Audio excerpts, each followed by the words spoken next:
Okay, I was watching The Essential Craftsman, and he got me thinking about getting mangled in there, getting mangled in there, losing a finger in there, getting a finger caught in there, having something spin around and hit me in the face there, and I invested in a first aid kit for the shop.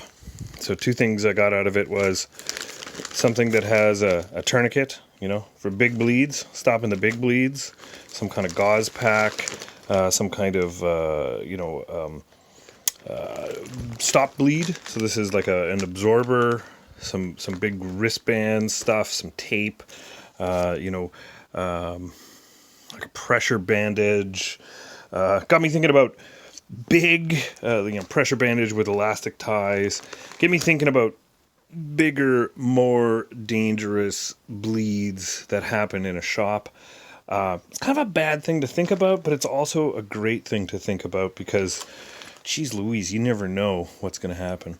The other tip I got was put it near the ground, because if you're on the ground, like if something happens, you're going to fall to the ground.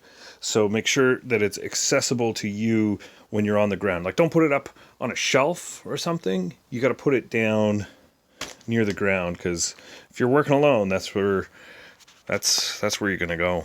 So I think this was 80 something bucks.